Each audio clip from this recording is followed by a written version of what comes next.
তো জ্ঞানের অন্বেষণ চ্যানেলের নতুন একটা ভিডিওতে তোমাদের সকলকে স্বাগত জানাই। আমি শুভঙ্কর চলে আসি আজকে নতুন একটা ভিডিও নিয়ে। আজকে আমাদের ভিডিওর বিষয়বস্তু হচ্ছে ক্লাস 12-এর একটা গুরুত্বপূর্ণ কবিতা আওয়ার ক্যাসেরিনা ট্রি। কবিতার লাইন ধরে ধরে আমরা পড়বো যাতে বুঝতে যাতে সুবিধা হয়, কোনো জায়গাতে যাতে অসুবিধা না হয়। কয়েকদিন পরে পরীক্ষা, তোমরা খুব ভালো করে ভিডিওটাকে দেখে নাও, লাইন ধরে ধরে বুঝে নাও যাতে একদম পরীক্ষার আগে অবধি মাথায় থাকে। তো চলো আমরা ভিডিওটাকে শুরু করি কোনো রকম সময় নষ্ট না করে। তো আমাদের কবিতা আওয়ার ক্যাসেরিনা ট্রি, এই কবিতাটাকে লিখেছেন তরু দত্ত। তরু দত্ত একজন ইন্ডিয়ান রাইটার। তার জন্ম কলকাতাতে। মাত্র 21 বছর বয়সে তার মৃত্যু হয়। ঠিক আছে, তো চলো আমরা কবিতাটাকে লাইন ধরে ধরে, শব্দ ধরে ধরে প্রত্যেকটা জিনিস বুঝে বুঝে পড়তে শুরু করি। তার আগে একটা কথায় কবিতার সম্বন্ধে একটু ধারণা দিয়ে দেওয়া ভালো। এই যে কবিতা, এই কবিতার মধ্যে তরু দত্ত আমাদেরকে দেখিয়েছেন একটা গাছের মাধ্যমে কিভাবে তার স্মৃতিচিহ্নের কথা মনে পড়ে যায়। তিনি একটা গাছের নিচে বসে তার বন্ধুদের সাথে, বান্ধবীদের সাথে, এমনকি তার ভাই বোনের সাথে খেলতেন, ঘুরতেন, বিভিন্ন জায়গায় যেতেন, সমস্ত কিছু তিনি দেখিয়েছেন একটা গাছের মাধ্যমে। এবং সেই গাছটাকে তিনি বেস করে আমাদেরকে দেখিয়েছেন যে সেই গাছটা তার কাছে স্মৃতিচিহ্নের মতো এবং সেই গাছটা তার কাছে অত্যন্ত প্রিয়। কবিতাটা আমরা পড়তে শুরু করি, তাহলে আমরা বুঝতে পেরে যাব। তো প্রথমে কি বলা আছে, লাইক এ হিউজ পাইথন, একটা বড় পাইথনের মতো। পাইথন একটা সাপ, অজগর সাপকে পাইথন বলা হয়ে থাকে। একটা বড় পাইথনের মতো কি হয়েছে, উইন্ডিং রাউন্ড অ্যান্ড রাউন্ড, গোল গোল করে পাক খেতে খেতে। কি হয়েছে গোল গোল করে পাক খেতে খেতে?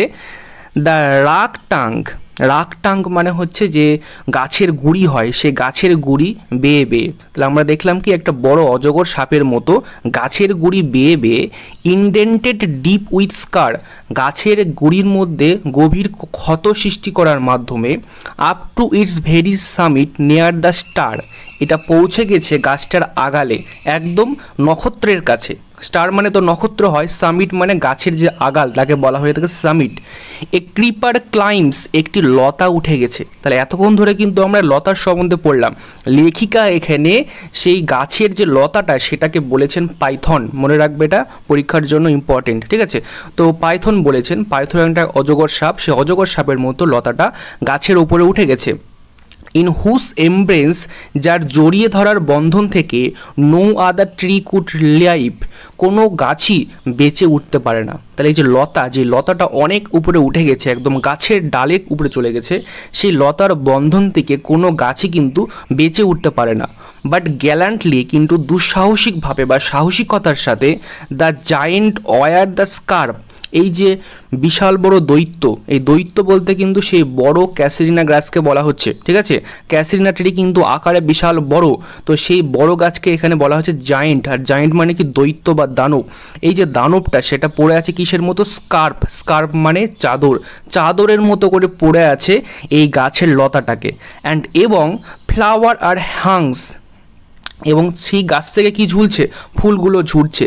ইন দ্য ক্রিমসন ক্লাস্টার, সেই ফুলের যে গুচ্ছা। ঠিক আছে, ক্রিমসন মানে লাল রং, আর ক্লাস্টার মানে গুচ্ছ, লাল রঙের যে ফুলের গুচ্ছ সেখান থেকে কি হচ্ছে, ফুলগুলো ঝুলছে। অল দ্য বোস, এবং সমস্ত ডালের মধ্যে থেকে সেটাই দেখতে পাওয়া যাচ্ছে, সেই ফুলের গুচ্ছগুলো ঝুলছে। হয়ার অন, যেখানে কি দেখতে পাওয়া যায়, all day are gathered bird and bees, যেখানে দেখতে পাওয়া যায় প্রত্যেক দিন এমনকি সারা দিন পাখি এবং মৌমাছিরা এসে ভিড় করে। কোথায় ভিড় করে, সেই সমস্ত ফুলের মধ্যে যেখানে ফুলগুলো ফুটেছে, ফুলগুলো ঝুলে আছে, ঠিক সেই জায়গাতে গিয়ে ভিড় করে। অ্যান্ড অপ্ট, অপ্ট মানে কিন্তু এখানে অপটেন। অ্যাট নাইটস দ্য গার্ডেন ওভারফ্লোস, ওভারফ্লোস মানে ভরে ওঠা। রাতের বেলা বাগানটা কি হয়ে থাকে, ভরে ওঠে। কী দিয়ে ভরে ওঠে, with one sweet song that seem to have no close, একটা সুন্দর মিষ্টি গান দিয়ে ভরে ওঠে, যেটার কোনো সমাপ্তি হয় না, যেটা চলতেই থাকে, সেই গান কিন্তু বন্ধ হয় না। এমন একটা গান দিয়ে গোটা বাগানটা রাতের বেলা ভরে ওঠে। ওভারফ্লোস মানে মনে রাখবে ভরে ওঠা, আর সুইট সং মানে মিষ্টি গান। ঠিক আছে, হ্যাভ নো ক্লোজ মানে বন্ধ হয় না, সেই গানটা কিন্তু রাতেরবেলা বন্ধ হয় না। সাং ড্রাকলিং ফ্রম আওয়ার ট্রি, সেই গানটা কোথায় থেকে ভেসে আসে, সেই গানটা ভেসে আসে সেই গাছটার অন্ধকার জায়গা থেকে।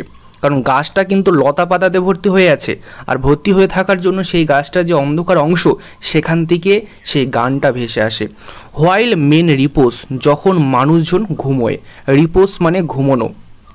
When first my casement is wide open thrown, যখন আমি আমার ঘরের প্রথম জানলাটা খুলি, অ্যাট ডাউন ভোরবেলা, মাই মাই আইস ডিলাইটেড অন ইট রেস্ট, এটার উপরে চোখ পড়া মাত্র আমার চোখ একদম মুগ্ধ হয়ে ওঠে, আনন্দিত হয়ে ওঠে। ইট রেস্ট মানে যখন এটার উপরে চোখ পড়ে, সেই চোখ পড়ার ঘটনাকে বলা হচ্ছে ইট রেস্ট। আর ডিলাইটেড মানে আনন্দিত হওয়া। সামটাইমস মাঝে মাঝে, and the most in the winter বিশেষ করে ঠান্ডার সময়, অন ইট ক্রিস্ট এটার আগালে, ক্রিস্ট মানে কিন্তু গাছের আগাল, একটু আগে পড়েছিলাম সামিট, সামিট মানেও গাছের আগাল হয়, আর ক্রিস্ট মানেও কিন্তু গাছের ওপরের অংশকে বলা হয়ে থাকে ক্রিস্ট। এ গ্রে ব্যাবুন একটা ধূসর রঙের বাদর, সিট স্ট্যাচু লাইক অ্যালোন একাই একাই বসে থাকে, কেমন করে বসে থাকে, মূর্তির মতো বসে থাকে, স্ট্যাচু লাইক মানে মূর্তির মতন, অ্যালোন মানে একাই বসে থাকে। ওয়াচিং দ্য সানরাইজ সে বসে বসে কি করে, সূর্য উদয় দেখে। হোয়াইল যখন, অন দ্য লোয়ার বোস সেই গাছটার নিচ দিকের ডালগুলোতে, হিজ পনি অফস্পায়ারিং, স্পনি অফস্পায়ারিং মানে তার দুর্বল বাচ্চারা, পনি মানে দুর্বল, আর অফস্পায়ারিং মানে সেই বাদরের বাচ্চাদের কথা বলা হচ্ছে। লিপ অ্যাবাউট অ্যান্ড প্লে তারা সেখানে লাফালাফি করে এবং খেলে। And far and near kokilas hail the days, দূরে অথবা কাছে কোনো একটা জায়গা থেকে কোকিল যে পাখি হয়, সেই পাখিটা দিনটাকে মাতিয়ে রাখে এবং দিনটাকে স্বাগত জানায় তার ডাকের মাধ্যমে। অ্যান্ড টু দেয়ার পাস্টিয়ার্স, পাস্টিয়ার মানে হচ্ছে তৃণভূমি, যেখানে ঘাস জন্মায়, যেই জমিতে শুধুমাত্র ঘাস চাষ করা হয়, ঠিক সেরকম একটা জমিকে পাস্টিয়ার্স বলা হয়ে থাকে। ওয়েন্ট আওয়ার স্লিপি ক্লাউস আমাদের সেই গরুগুলো যেগুলো চোখে এখনও হালকা হালকা ঘুম লেগে থাকে, সেই গরুগুলো কোথায় যায়, সেই তৃণভূমির দিকে এগিয়ে যায়। স্লিপি ক্লাউস মানে ঘুম ঘুম চোখালা গরু, ঠিক আছে, যখন সকালবেলা গরু যখন ওঠে তার চোখে কিন্তু হালকা হালকা ঘুম থাকে, সেটাই বলা হচ্ছে। অ্যান্ড ইন দ্য শ্যাডো এবং সেই শ্যাডো মানে কি ছায়া, ছায়ার মধ্যে, যেটা কি হয়েছে, on the broad trunk cast যেটা তৈরি হয়েছে কোথায়, একটা বড় পুকুরের ওপরে তৈরি হয়েছে। বাট দ্যাট হোয়াট ট্রিস এটা কেন হয়েছে, সেই বড় মোটা গাছটার জন্যই তৈরি হয়েছে। কিন্তু যে গাছটার কথা আমরা একটু আগে পড়লাম, গাছটার নাম কি ছিল, ক্যাসেরিনা ট্রি ছিল। এই যে ক্যাসেরিনা ট্রি, তার সেই গাছটার ছায়াটা পড়েছে কোথায়, সেই বড় পুকুরের উপরে পড়েছে এবং সেখানে বড় একটা ছায়া সৃষ্টি করেছে। সো বিউটিফুল, এটা এতটাই সুন্দর, অ্যান্ড ভাস্ট এটা এতটাই বড়। দ্য ওয়াটার লিলিস স্প্রিং সেখানে কিছু সাদা শালুক ফুল ফুটে ওঠে। লাইক স্নো এমার্স যেন মনে হয় সেখানে বরফের স্তূপ জমে আছে। তাহলে এইটুকু সবাই বুঝে গেছে হয়তো যে এইখানে বলা হচ্ছে একটা প্রাকৃতিক পরিবেশের কথা বলা হচ্ছে, যেখানে প্রথমে আমরা কি দেখতে পাই, একটা গাছকে দেখতে পাই, যে গাছটার মধ্যে প্রচুর পরিমাণে লতা পাতা পেঁচে আছে এবং যেটাকে দেখে লেখিকার মনে হচ্ছে এটা একটা অজগর সাপ। এরপরে কি দেখতে পাচ্ছি, যে লেখিকা যখন ভোরবেলা তার জানলাটা খুলছে, লেখিকা দেখতে পাচ্ছে কি, যে সেই গাছটার সৌন্দর্য, সেই গাছটা সকালবেলা কতটা সুন্দর হয় যখন সেখানে একটা বাদর বসে থাকে এবং তার বাচ্চাগুলো নিচ দিকের ডালে খেলাধুলা করে। এই হচ্ছে এই জায়গার সৌন্দর্য। But not because of its magnificence শুধুমাত্র এই গাছটার মহিমার জন্য কিন্তু নয়। Dear is the casuarina tree to my soul আমার হৃদয়ের কাছে অত্যন্ত প্রিয় এই গাছটা। এই যে ক্যাসেরিনা ট্রি, এই গাছটা শুধুমাত্র তার মহিমার জন্য কিন্তু আমার কাছে প্রিয় নয়, এটার অন্য একটা কারণ আছে। সে কারণটা কি, বিনিথ ইট এর নিচে উই হ্যাভ প্লেড আমরা খেলা করেছি, through the years may rolls সেই বছরগুলো পার হয়ে আসছে। ও সুইট কম্পানিয়ন ও আমার সুন্দর সেই প্রিয় বন্ধুরা, সেই সঙ্গীরা, লাভ উইথ লাভ ইন্টেন্স যাদের ভালোবাসা রয়েছে আমার সাথে, যাদেরকে আমি সব থেকে ভালোবাসি, সেই ভালোবাসার প্রিয় সঙ্গীরা, ফর ইয়োর শেক তোমাদের জন্য, shall the tree be ever dear এই গাছটা আমার কাছে সব সময় চিরদিনের মতো প্রিয় হয়ে আছে এবং প্রিয় হয়ে থাকবে। ব্লেন্ড উইথ ইয়োর ইমেজেস তোমাদের স্মৃতিচিহ্নগুলো এর মধ্যে মিশে গিয়েছে। ইট শ্যাল অ্যারাইজ এটা জেগে ওঠে, ইন মেমোরি আমার মেমোরিতে, আমার স্মৃতিচিহ্নতে এটা আমার জেগে ওঠে। Till the hot tears blind my eyes যতক্ষণ না অবধি উষ্ণ চোখের জল আমার চোখকে ধূসর করে না দেয়। যখন চোখে জল আসে তখন চোখ ধূসর হয়ে যায়, ঠিক সেটাই বলছে যে লেখিকা, যে আমার সে স্মৃতিগুলো মনে পড়ে যখন এই গাছটাকে দেখি, কারণ গাছটার নিচে বসে আমার সেই সঙ্গীদের সাথে আমি খেলতাম। এই হচ্ছে ব্যাপার, এবং ততক্ষণ অবধি মনে পড়ে যতক্ষণ না অবধি আমার চোখ দিয়ে জল না বেরিয়ে আসে এবং আমার দৃষ্টি একদম অদৃশ্য হয়ে আসে এবং দৃষ্টিটা একদম কেমন হয়ে আসে, একদম আবছা হয়ে আসে, ততক্ষণ অবধি চোখ দিয়ে কিন্তু আমার জল বের হয়।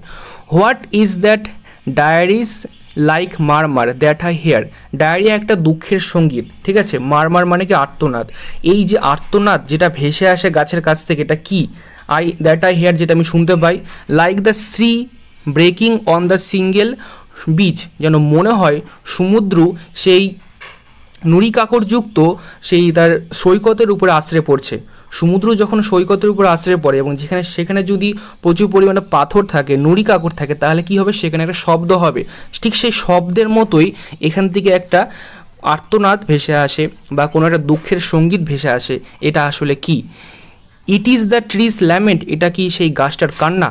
অ্যান্ড এডার স্পিচ, অথবা এটা কোনো একটা ভৌতিক বা কোনো একটা রহস্যজনক কোনো ভাষা। That happily to the unknown land may reach, যেটা সম্ভবত কোনো অজানা কোনো জায়গাতে পৌঁছে যায়, আমার তাই মনে হয়। তো এই হচ্ছে লেখিকার অনুভূতি। তো এই হচ্ছে ভিডিওর পার্ট 1, এটা হলো ভিডিওর পার্ট 1। পার্ট 2 ভিডিও এর পরের দিন।